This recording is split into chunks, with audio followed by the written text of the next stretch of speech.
Hello, and welcome to the Nurse to Nurse podcast with Starshima and Kevin, the podcast for the nursepreneurs. Get ready for some straight talk on everything nursing and more. 20 years ago, 22 years ago, 25 years ago, we couldn't do this. All right, everybody, welcome to the Starshima and Kevin show. This is Nurse to Nurse podcast. This is Starshima. She's your star coach. My name's Kevin, just a regular ORN and shit. Welcome to our podcast. Today, we're going to be talking about emerging technologies in nursing, enhancing patient career. Starshima says she don't fucking like this topic. Shit's kind of boring and shit, but I like it only because I think we need to understand where nursing is going and how technology is going to take us there. So I just want to say welcome, Starshima. I hope that you had a good week and stuff. Today, we're going to be delivering this topic that you talked about, emerging in technology. So I have 4 things: predictive analytics, mobile robotic systems, and AI for decision clinical support, and telehealth with remote patient. I know it don't sound interesting, but it's important because it's the way of the fucking future. You are right. And I know that I said it's not fun. I think just when it comes to like tech, sometimes we just kind of cringe, but I know that it is really. Wait, hold on. Don't fucking put we in there. Okay, I'm sorry. Me, I'm projecting. Yeah. Well, I think I got some nurses who are on here with us that can agree with me. But I really ass fucking nurses. No, we're fully embracing it. But one thing I love is really how these different innovations that we have that are coming in that we're going to be delving into today is really talking about how we disrupt healthcare. And you know, for me, I'm a big disruptor, and hopefully you got our keys ready, but a disruptor in healthcare. I'm going to text fucking Katie, because if Katie don't get her shit together, we're going to fucking go somewhere else. Okay, well, text Katie. It's really about reshaping our patient experiences and paving the way for a brighter and a more efficient future. So with that, you know, I say, yeah, I kind of resisted a little bit, but when we think about it on the big side of things, we need to embrace it, because it really is changing the way that our patients get to experience. And let's just be honest, our landscape is different nowadays, y'all. Like, we can't go into do nursing that we did 20 years ago with today's market. It just isn't going to happen. So let's just adapt to the times. The thing I see in today's healthcare is a little bit more challenging. It's not challenging. It's not that it's hard. It's just time consuming. Is that they want us to fucking charge so much. I don't know if they want us to charge so much because they want that and stuff, whereas it helps them with their funding. I'm sure it's both. Mm-hmm. But you're spending more time charting than you are with the patient. Yes, absolutely. I know there's a big push right now, and I've been pushing this a long time. I don't even know why the fuck we didn't do it 20 years ago, but why are we doing like what doctors did and dictate our nurses' notes and dictate what we do so they can put that into the system for us? So we're spending more time with the patient instead of the computer and shit. That I don't get. But you know what, Kevin, and y'all we're gonna document it, we're gonna timestamp this, and it's gonna be on the podcast.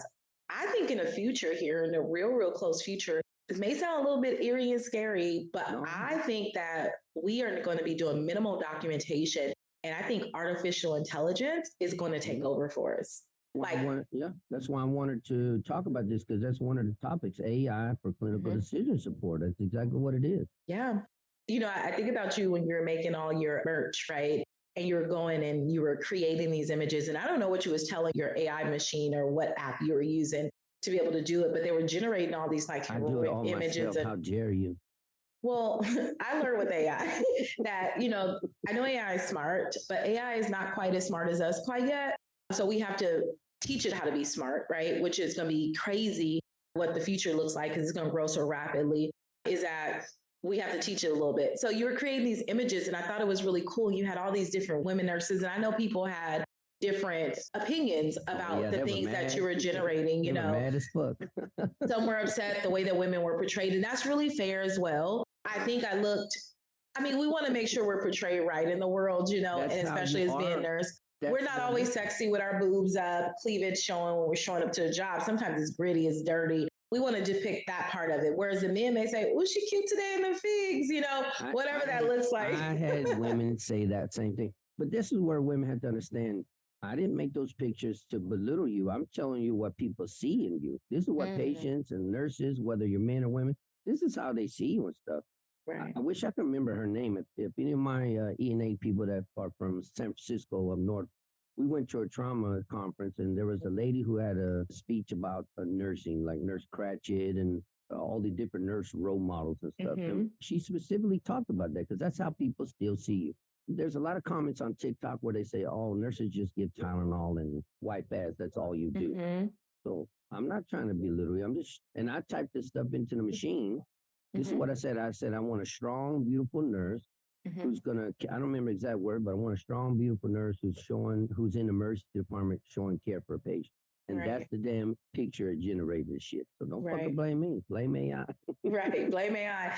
But it's just, Yeah, but I mean, that's what AI saw too. Right. So you think about that, you put something, I mean, I won't say it's not minimal information, but it was kind of generic, right? It wasn't as specific, but a little bit, to the point of what you needed. And look how AI interpreted that and was able to generate that.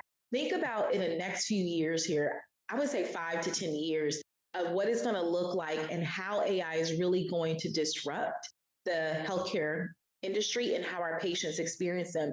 I can really see that AI is coming in with these massive data sets because we're going to make it so sophisticated here in a few, like we're learning about it, we're understanding how to use it. And these algorithms are going to come up and they're going to be able to analyze. You're going to be able to take a picture of a wound and they're going to be able to tell you how to treat it, how to clean it, how to do all these things, right?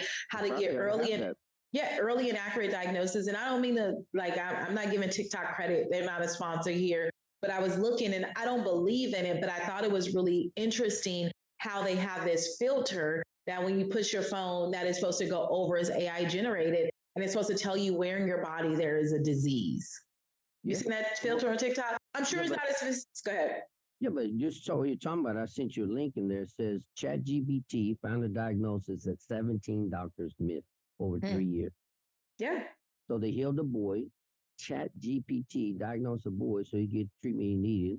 This is a story that just came out. It says he was in pain, grinding his teeth, dragging his legs, and none of the doctors could fucking figure that shit out. They typed it into ChatGPT, and within fucking minutes, they already fucking got the diagnosis. Absolutely. So I think that this is, I know it's hard for us to really wrap our mind around it, but I really think AI is going to really be, it's going to be disruptive in healthcare. And a disruption, it doesn't mean in a bad way. Disruption is like, let's change the way we're experiencing healthcare. Let's help more people. Let's have better outcomes. And I agree. We're going to have AI algorithms. We have algorithms now in healthcare. In the ED, person septic, we go through this algorithm, right? We come in, you got an appy, we go through this algorithm. So we're going to be able to accurately diagnose people sooner. Like that's powerful. It says right here, they're going to change like MRIs, X-rays. You know how we use radiologists? They're using AI-powered diagnostic tools to read the fucking X-rays and diagnose instead of people. Oh, yes, I believe it. And, these massive learning machines is really, really going to help anticipate how many patients are going to come in during flu season. Now we look at data and analyze it, but it's a person. So look at whatever our admission rates. Think about when it's admission rates. How many nurses do I need to have on board in particular seasons? All that's going to go away because they have this. That's part of the one I told you, the telehealth with remote patient monitoring. They'll probably send out kits to everybody's house with remote monitoring for your blood pressure, your heart rate. Right. They'll have an AI robot or some kind of, like we're on Zoom and stuff, that will be able to read you and tell you what you're having and treat you. And that's crazy. Fucking Amazon will fucking drone your fucking medicines to your house, and you'll never have to go anywhere. That's crazy. That's insane. Like, did you ever think? What? Yeah. But the thing is, I know some people like they're listening is like, this is crazy. Like, what are you guys talking about? Like, but what we miss is that there's been small little changes that's been happening for over 2 decades now. Like, think about in the early 2000s when we all had to shift over to electronic medical records. Right. See, I've only nursed in electronic form. You probably have nursed in paper form. I did soap notes. Right. You did soap notes. And I'm teaching my students about soap notes. I'm like, I don't know if I ever wrote a soap note. Like, I had to get a methodology of how I document to make sure I'm getting the clear information. But I'm teaching y'all about soap. Like, all right, yeah, you need to know about subjective and objective and all those things. You need to fucking use some soap to wash your ass and shit. Right. Like, let's give them that. But look at that. So just think about those EHRs and how they transform the way that we store data. Look at now how we can access data. Like, that was a pure disruption because back in the day, I couldn't go to an app and I couldn't look at an app and get an email when the doctor has updated my medical record, my test results has came through. I'm gonna give you all an example of what this looks like where we never have had this before. I have an allergy to the Tdap, but this new organization that I'm going to work at, it was a requirement.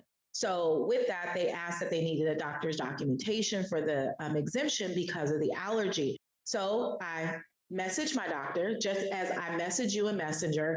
I messaged him like, hey, are you able to provide me this letter? They're stating that they need X, Y, and Z. He told me, book an appointment with me and let's discuss. I went right to an app. Well, I went right to an app. I booked an appointment for that file. It was 2 days later. We got on a call for 5 minutes. Within 10 minutes of the call, I had the letter that I needed in my online app to submit to the organization. 20 years ago, 22 years ago, 25 years ago, we couldn't do this. I know, but all I heard out of all that shit you just said was a doctor was too fucking lazy to type up a letter and get you right there. Why don't they have pre-typed up letters where you can just submit it in the same app you're making an appointment? Right. Where you can just type in what you need and it'll fucking generate it for you. Why do you got to go see the fucking doctor for that? Well, I think that in his fairness, I think what I admire. How long did you spend with that motherfucker? I like 5 minutes, but look at in fairness, he didn't just $200 or $300.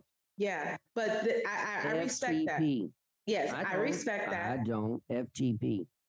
No, but listen, I think I noted an honorable thing. I see your perspective, but I looked at, he wasn't with me when I had the allergic reaction 10 years ago. He didn't know, he sees the allergy on my chart, but let me talk to you and let me get what is an understanding of what is an allergy. He knows that I'm a nurse, but he didn't take what I would say to him and then write a note. I respect that because I think that he just didn't take my word and write me a note. He's like, hey, when we got on the call, what is the reaction? What's going on? You're so naive. I'm not naive. I just want to see the goodness in people. Right. You're just like fucking Miss Pat. You're so naive and shit. All he saw was a chance to get a fucking bill and shit to charge your fucking insurance. Well, I got an HMO, so they can't really make too much money off of themselves. No, but it's just crazy and shit that you can't just get a damn letter for what you want and stuff. I think it's crazy. That's all.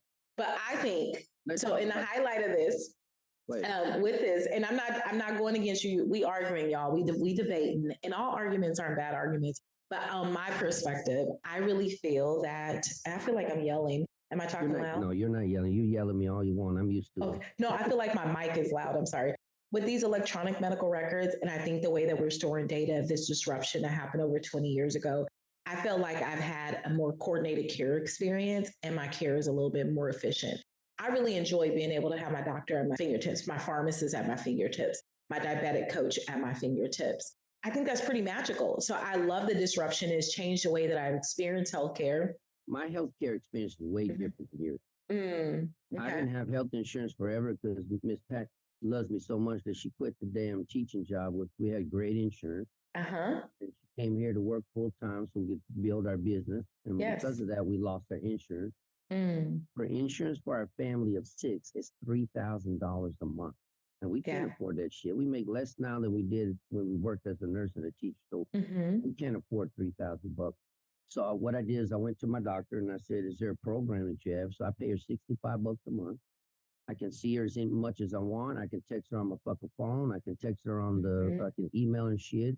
I can telehealth, Zoom with her and shit. Whatever I need to her, she doesn't even hesitate. I don't have to go in for a stupid appointment to get a fucking letter and shit. If I wrote her right now and said, I need a fucking letter saying I don't want your COVID vaccine, she'd fucking give it to me. Nice. No questions asked. That's awesome. And I'm not saying don't get your COVID vaccine if you want to get the shit. If you don't want to get the shit, just don't get political and shit. So. Why are you telling me? Because I don't have a vaccine, so. No, I don't get. Oh, okay. I'm like. So in all transparency, I did get the first one and second one when all the shit was going on because I'm fucking 50-some years old. I mean, fuck it, I'll take it for the team to see what happens and shit. Right. But when they started saying that you need a fucking this booster and like 10 more boosters, I'm like, fuck that shit. Right. That tells me already y'all don't have your shit together, so I'm not gonna fucking do that. I did get my flu vaccine this year because I get it. I get it every year, even though I'm not in the hospital, because y'all motherfuckers bring me shit all the time. Right. But I'm not a big person on meds. Like, I don't want to take meds and shit. I hear you. Absolutely. That's, But, you I know, mean, it's I spent preference, 12 you years, know? well, I spent 12 years in the Army, and they fucking stabbed us with all kind of shit, and I don't know what the Yeah. fuck they put into me. Yeah. You know, it's really interesting because most people will say, like, hey, you guys are nurses. Like, you So, appear to not believe in, it's you not that I don't know, believe in science, but I don't know about this mRNA science yet. I'm still studying. I'm not saying yeah. I took the motherfucking shit for you bitches. I'm just not taking 5 and 6, 7 more doses until they Right. figure out what the fuck's going on and shit. I'm with you on that. Definitely, for sure. I'm going to back up though, because since you're talking about analytics and all that and Mhm. technology, I did find out that, and I already knew this, but people 65 plus years or older, right now we have 101 million, but it's going to get to be 150 to 200 million by 2050. Mhm. And in the generation that's less than 55 years old, your generation has shrunk by 10%. Mhm. So like 25 to 35, 25 to 40, y'all motherfuckers ain't fucking and shit and having kids. It's true though. And then Yeah. we're not dying, we're living longer. Yeah. And so it's going to be the perfect storm because who's going to take care of them? Yeah. And y'all don't want to. Like I have a student who came in the other day. She's like, no, our generation, like, fuck it. We only want to work 1 or 2 days a week.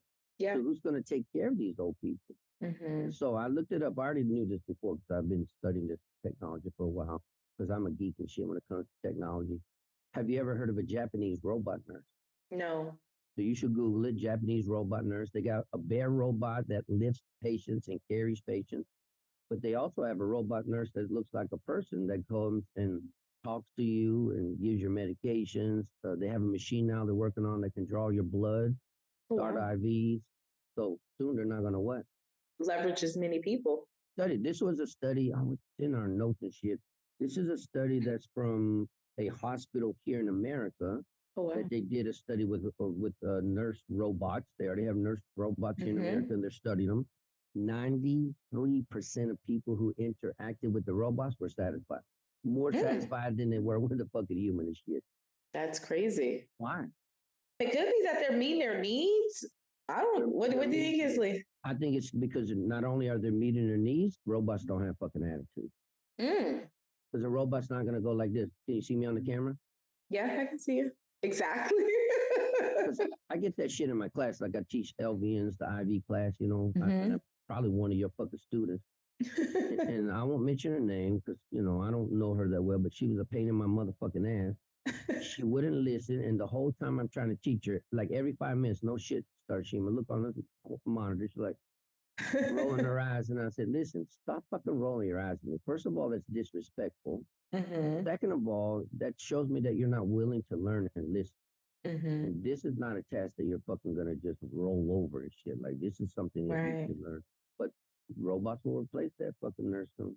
Yeah, no, for sure. Definitely, definitely. So telemedicine, just in your experience of like telemedicine and what telemedicine has done here and how it's transforming healthcare. We use a stroke. Remember they used to bring that cart around when we didn't have a neurosurgeon on and they needed to. Yeah, they still do that. Yeah. The only thing I don't like is they have that little, I don't remember what it's called. If everybody out there knows what it's called, it's a little robot that sits. It's a sitter and it has a camera on and shit. And it's supposed to alarm when you see the patient getting out of bed. That one I don't really like because it's not going to keep the patient in the bed. Now, if you had a robot that looked like a person that could sit with the person to say, hey, sit the fuck down, that would be better. But just a robot that's looking at you and it's a camera and somebody at a remote computer can see it. By the time you get there, the patient's on the floor fucking dead. Yeah. Yeah, that shit I don't like. But I think if you had a, robot. Yeah, that is crazy. Katie says we need to figure out the type of shirt you want. So what type of shirts do we want? I don't know what the fuck that means. Okay, we'll talk about it. So we've kind of right now at this point, we've talked about the different things that are happening within tech, which are absolutely amazing. And we went between both sides. So we talked about AI and how AI is going to come in and change and be learning machines and be innovative. We talked about telemedicine and Kevin has given you all his experience that we've talked about robotics and we've seen it from, like he said, passiveness, lifting patients. I mean, they're going to be doing a lot of things. And he talked about patient satisfaction with it. So Kevin, let's talk about the revolution of patient engagement through things like health apps and wearables. Wearables is a big thing. I think I've gave some highlight around health apps. You can give your interpretation of that. But I think wearables, I'm really, really big on wearables. And I think it's because I have a wearable to some degree. Like an iWatch? I have an iWatch. I have smartwatches, which monitors a lot of our things that like my heart rate. If I go into an abnormal rhythm, as you know, when I went into my rhythm that I had a few months ago, my smartwatch is what picked that up. And then I actually, as you know, I didn't have an EKG that showed me in that rhythm, but I did have a borderline EKG by the time I got there. And I showed the doctor my rhythm. And surprisingly, that became my diagnosis without any other things on top of that. But I love wearables. And looking at that, and when I think about another type of wearable that I have, if you all know about, and again, we're not being sponsored by them, but I just want to share about it. And that can go up to things. Maybe we can be. Maybe we can be. But that goes back up to like other things that we do, like in robotics and automations, thinking about, I have a Libre. I'm a diabetic. So I wear a Libre, and this Libre has been absolutely transformational for me in how I experience healthcare. And it's turned my diabetes all the way around from an A1C of a 14 to an A1C below a 7. And I believe, and I attribute that a lot to having the Libre on, which is a little discus that I change every 14 days. And all I do is get my phone and I just scan. So I'm not poking my finger. If you're a nurse who's out there, you know, diabetic, and like, it's dirty to poke. Yeah, right. And then the thing is like, you just are always on point around what your numbers are. So I think that those type of disruptions in healthcare and tech and AI and all these different apps that have come up have absolutely changed the way that we've experienced healthcare. I speak from a person, not as a nurse, but from as a patient who wears and benefits from these things. So what are your take on those? Yeah, I like that. I used to wear one probably the last year and a half, 2 years. I stopped in the last 6 months because me and Miss Pat fell off the wagon. When I was heavy in the ketone, I lost all my weight. I would wear one because I would monitor what the foods did to my blood sugar. It would help me stay away from the blood sugar, like foods that spike my blood sugar. I stayed away. In order to lose weight and be healthy, they want your blood sugar to be steady. But when you take big spikes, your body goes crazy, doesn't know what to do with it. And then so it holds on to the fat because it think you're having a hard time. So that I would wear it. I like that. I took off my iWatch because I have a really low heart rate. When I sleep, it goes to 25, and the fucking iWatch. 25? Yeah. And the iWatch. That's pretty low.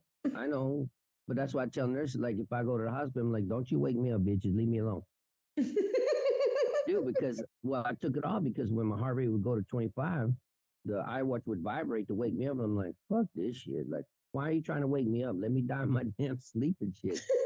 But it would tell me how much calories I burn. It would tell me how many miles I walk. I like that stuff. I think it's almost like Star Trek. I don't know if you younger people know what the fuck Star Trek is, but I think that we're almost there. I don't know if most people don't know what a quantum computer is. You know what a quantum computer is? I don't watch that stuff. I don't like that kind of stuff. No, but you have to understand because quantum computing is here. They just discovered the first quantum computer, and it's going to make calculations like so fast that they're going to be able to change things instead of weeks and months and maybe minutes to hours to days. Wow. And people are going to be blown away and shit. Oh, yeah. I mean, just imagine, like, look at AI. Look how it's blown us away. People think like, oh, my gosh, you know, like these things are happening so rapidly. But the crazy thing is they've been in works for a very, very long time. We just haven't been aware and woke with them, well, you know? Y'all haven't been, but I have. You have. You've been on it. You've been on it. I'm a geek. Yes. I love this stuff. Miss Pat hates it like she doesn't understand. We almost got in a big fight probably 10 years ago because I taught myself how to do computers. Nice. I have a bachelor's in computer science and shit. So, but I spent up a lot of nights coding and shit. Like I never would sleep. She's like, you need to fucking put that shit away. That's right, Miss Pat. You tell him. All right. So I think we talked about some really, really, really key things today. So before we close, I really want to leave our listeners with this thought. These technologies, they're not just tools. They are really bridges, right? They are bridges to patients experiencing a much more specialized or personalized, efficient, and compassionate healthcare. And I speak for that firsthand, nurses, from the app that I wear to the iWatch, or not, I don't have an iWatch, a Samsung watch that I have, to the apps of how I can communicate with my doctor has been absolutely transformational for me. And within the last 2 years has changed the trajectory of my health, right? Putting me on the forefront, creating a greater accessibility. And it's just been amazing. So as nurses, let's embrace these advancements with open arms, right? Let's integrate them into our practice to create a healthcare future that is not just efficient, but deeply patient-centered and empowering. I think that is game-changing, Kevin. I do too, So, but I think a lot of old nurses ain't going to embrace this technology because they hate it. Well, they should try it for themselves. I think if we stop resisting and start trying these things before we try to implement them on our patients, we'll be much more sold on them. And then in that, we can recommend, and in that, we can have better experiences. Like if I never coached anybody to make six figures, then, or if I never worked to make six figures, how can I coach somebody to do it? You wouldn't really believe in it as much. It wouldn't be as passionate for you. You couldn't speak to it. And in that, it's just, you get mediocre results, Most people don't like change, and we are in the field. Our profession is a field of change. So if you're not willing to change, maybe you should change for the field. I agree. But here we are. We got listeners here who are ready to embrace the change. They're leaning in and listening to us. They're taking our recommendations. And we're going to leave the minority of those who don't want to change, and we're going to take the bulk of them and help change healthcare. All right, Kevin, you can send us out. All right. Thank you, guys. We appreciate you. It was nice talking. We'll see you next time here on the Starshima and Kevin Show, the Nurse to Nurse podcast. So I appreciate you guys. Peace out, y'all. Bitches.